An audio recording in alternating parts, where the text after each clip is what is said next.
I had just finished my third cup of black coffee when I saw it through the blinds. A thick rope. A noose. Hanging from the old oak tree in my front yard. It swayed in the morning wind like some kind of warning, bold and deliberate. Whoever put it there wanted me to see it. Wanted me to feel something. But fear wasn't it. I stepped out onto the porch slowly. I wasn't in a rush, because I didn't have to be. I knew exactly what this was about. And I knew exactly how it would end. Across the street, leaning on their matte black motorcycles, were 5 men in matching vests. Leather. Patches. Boots caked in dry mud. They were watching me like they expected a reaction. One of them, bald, thick-necked, with arms like steel beams, smirked and crossed his arms. "You don't belong here, neighbor," he called out, loud enough for the entire street to hear. I didn't respond. Not yet. Instead, I walked toward the tree. I studied the rope, then reached up, untied the knot with calm, practiced hands, and dropped it to the ground like it was trash. Then I turned to face them. My voice was low, but it carried. "You've made a mistake." The bald one laughed. "Yeah. And what mistake is that?" I walked back toward my porch, but not before pulling out my phone and making one quick call. Not to the local sheriff. Not to the news. To someone with real authority. Someone who owed me a favor. The phone call lasted less than 30 seconds. No yelling. No threats. Just a name, a code phrase, and a quiet "understood" on the other end. By the time I slid the phone back into my pocket, the gang across the street was still grinning like they had already won. One of the younger guys, maybe late 20s, flicked a cigarette into my yard. "You think you're better than us?" he barked. "This is our town. Always has been." I stepped down the porch stairs slowly, deliberately. "You boys really should have done your homework." Their laughter echoed like nails against glass. The bald one took a step forward. "We don't care what kind of job you have, what kind of suit you wear, or who you think you know. You moved onto the wrong street." Just then, a faint low hum broke through the calm suburban air. It started distant, barely a whisper, and then grew louder. A distinct whoop whoop whoop. Helicopter blades. They all turned toward the sky as a matte black helicopter sliced through the clouds above, unmarked and fast, descending behind the tree line beyond my house. "You brought in a bird for us," the bald one scoffed. "You serious?" The helicopter never landed, but it hovered close enough to send a powerful message. A side panel slid open, revealing 2 figures in dark tactical gear, no insignia. One of them raised a camera. The other was holding what looked like a long-range acoustic device. The bald guy's smile faltered. "What the hell is this?" one of his crew muttered. I stepped past the noose on the ground and looked directly at the leader. "You hung that rope thinking it would scare me," I said, voice steady. "But you didn't realize who you were dealing with." His eyes narrowed. "Then why don't you tell me?" I pulled a leather badge case from my pocket and opened it just enough for the reflection to catch in his sunglasses. His jaw twitched. He recognized it. Federal. But not just any agency. He froze. Not because of the badge, but because of what was next to it. The ID wasn't local. Wasn't even federal in the usual sense. It was classified clearance level. The kind you don't get from sitting behind a desk. The kind you earn from spending years in places that don't exist on maps. The bald man stared at it like it was a ticking bomb. His boys glanced between him and me, the cocky smirks draining from their faces. Nobody spoke. Even the one chewing gum spat it out. "I'm not here to start anything," I said calmly, folding the case shut. "But you showed up on my property, and you made it personal." The helicopter held its position overhead, still watching, still recording. Then I turned away from them, not in fear, but in dismissal. And that burned them more than anything else. You think you can just flash that and walk away? One of them growled. That was when the unmarked SUV rolled up, smooth and silent. No sirens. Just black paint, tinted windows, and a small antenna clicking with encrypted signals. It pulled to a stop behind the gang's bikes, and two men stepped out, suits, earpieces, military posture. They didn't say a word. Just walked past the gang and stood on either side of me. The bald leader glanced nervously at the SUV, then at me. What is this? Who are you? I tilted my head slightly. I train the people who watch you without you ever knowing. One of the agents handed me a slim, sealed folder. I opened it, pulled out a photo, and held it up for him to see. His face went pale. Where did you get that? He whispered. I said nothing. Because I didn't have to. He knew what it meant. The photo I held was grainy, shot from a high angle, long lens, thermal overlay. It showed the bald man and two of his crew standing outside a shed in the woods, late at night. A duffel bag sat at their feet, unzipped. The contents weren't clear in the image. But he knew what was in that bag. And he knew exactly who else shouldn't have known about it. He looked at me like I was something else entirely now. Not a neighbor. Not a homeowner. Not even a federal agent. Something higher. Something dangerous. You've been under informal observation for 4 months, I said plainly. The rope? That was your mistake. You turned a quiet file into an active case. The younger one, tall, shaved head, twitchy, started to edge backward toward his bike. One of the men in suits spoke for the first time. Don't. That one word froze the guy mid-step. I continued. You've been running under the radar for years. Smuggling, intimidation, quiet payouts to local deputies. We let you dig your own hole. The bald man clenched his fists, eyes darting between me and the agents. You can't prove anything. We don't have to, I said. Not anymore. Another SUV appeared down the block. Then another. And another. Quiet, coordinated, synchronized. Neighbors peered out from behind curtains. Lights turned on. A dog barked. Within moments, the street was filled, not with chaos, not with noise, but with a quiet, surgical presence. Silent teams in dark gear moved in and surrounded the gang like a net tightening without a sound.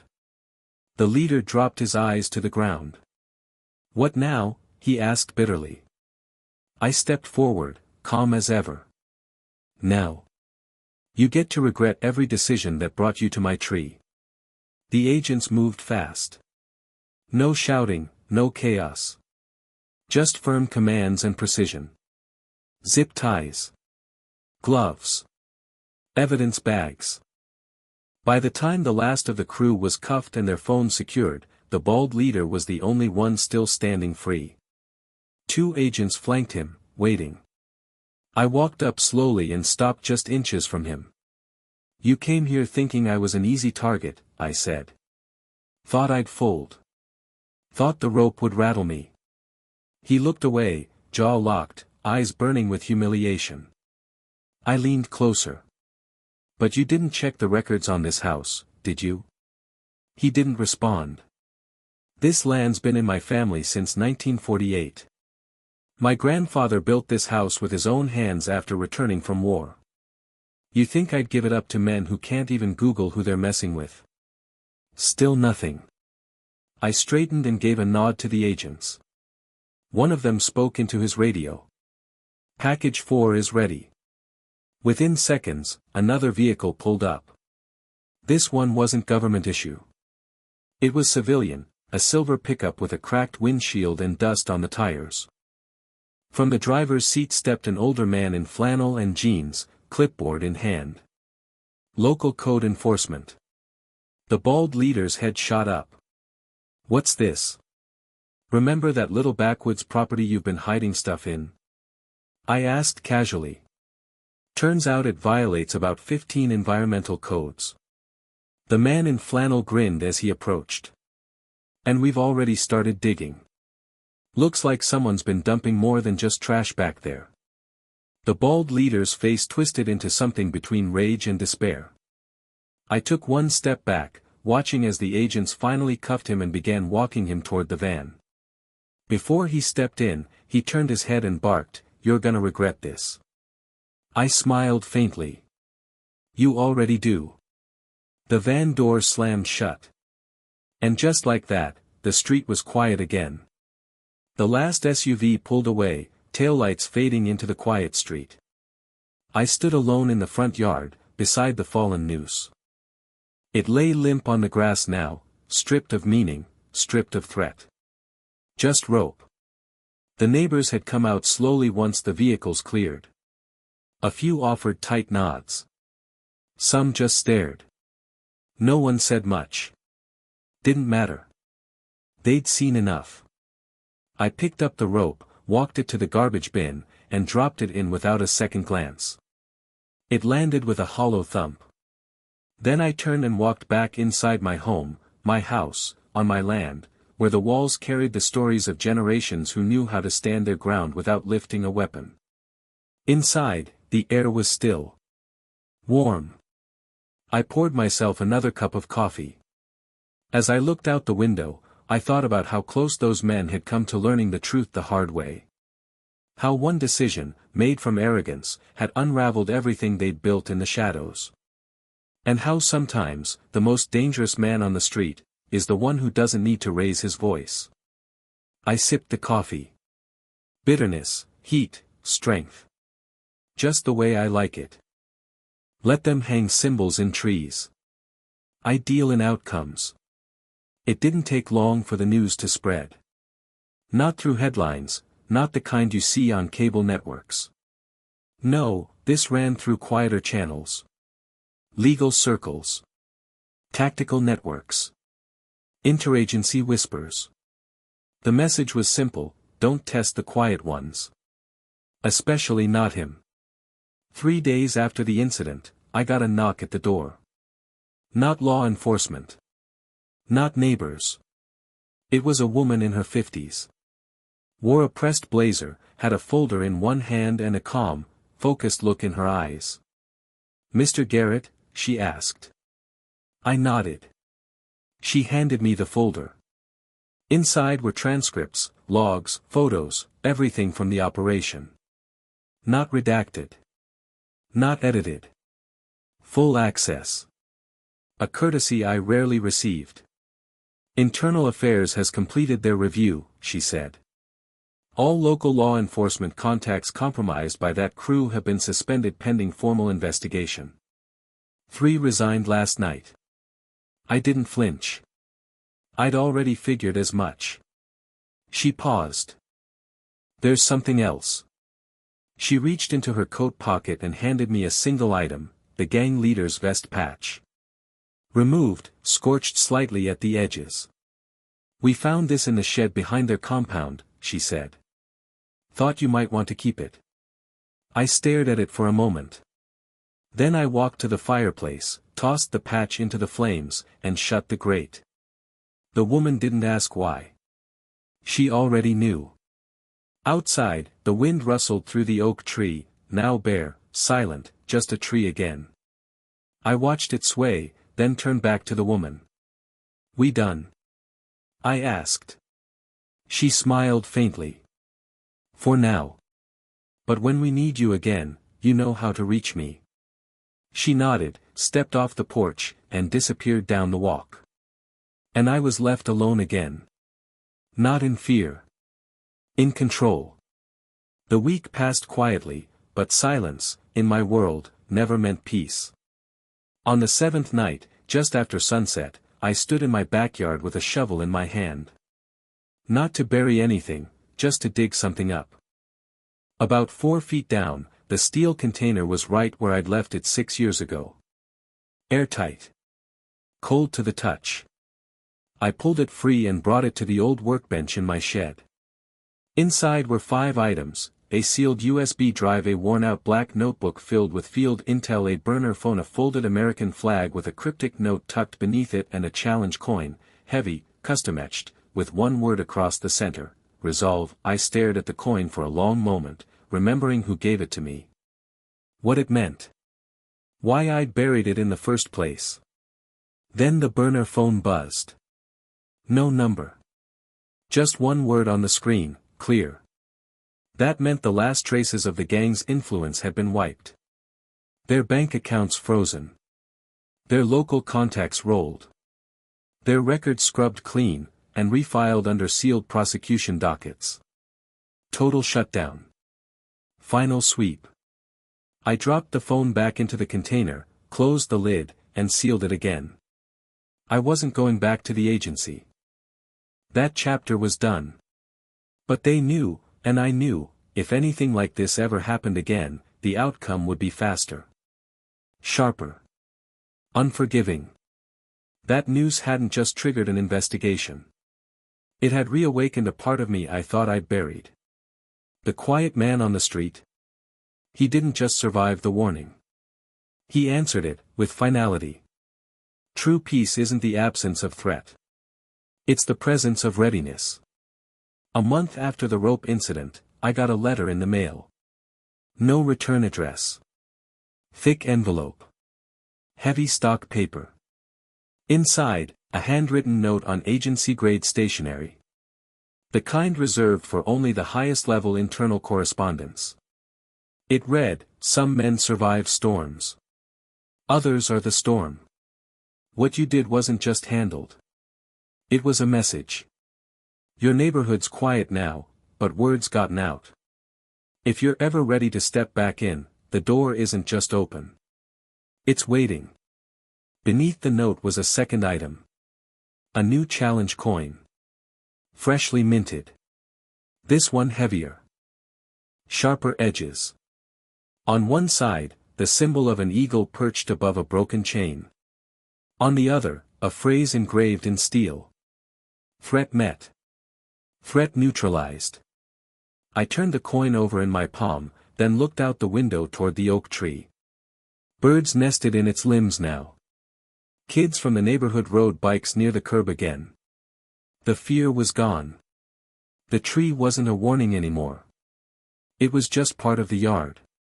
I slipped the coin into my pocket, locked the envelope away in the gun safe, and poured myself a glass of bourbon. Not because I was celebrating. Because I knew peace doesn't come from avoidance. It comes from making sure no one ever dares cross the line again. The story wasn't about a rope. Or a gang. Or a house. It was about what happens when a man who's been quiet too long finally reminds everyone, why. It was late. Not the kind of late marked by clocks, but the kind that settles into your bones, when everything is still, and you finally feel the weight of what's behind you. I stood on my porch again, just like I had that first morning. Same house. Same yard. But nothing was the same. The noose? Gone. The fear? Gone. Even the silence had changed. It wasn't tense anymore. It was earned. From across the street, the new neighbor waved, a young father unloading groceries, his little boy trailing behind him with a toy plane. Just life. Normal life. That's all I'd ever wanted. And all I'd ever defend. Inside, my phone buzzed. One of the agency contacts. Short message, intercepted chatter. You've got imitators out west. They're watching how you handled your street.